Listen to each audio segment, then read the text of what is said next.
नमस्कार मंडळी, साध्या सोप्या रेसिपीजमध्ये मी पूनम तुम्हाला आज दाखवते पालक आणि बेसनची धिरडी किंवा चिले। त्यासाठी 10 ते 12 पालकाची पानं, थोडीशी कोथिंबीर, एक हिरवी मिरची आणि एक छोटासा कांदा चॉपरमध्ये छान बारीक करून घ्यायचा आहे। कट केलेल्या भाज्या एका भांड्यामध्ये काढून घेऊया।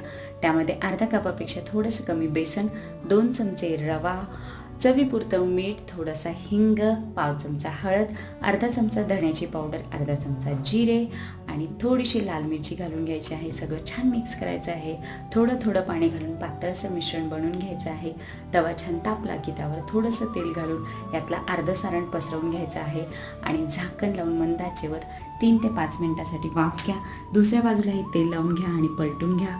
चिले दोन्ही बाजूने मस्तपैकी भाजून घ्या आणि तुमचं पालक बेसनचं धिरडा तयार आहे। मंडळी, नक्की बनवून बघा आणि अशाच साध्या सोप्या आणि हेल्दी रेसिपीसाठी माझ्या चॅनलला सबस्क्राईब सुद्धा करा। Thank you so much, bye.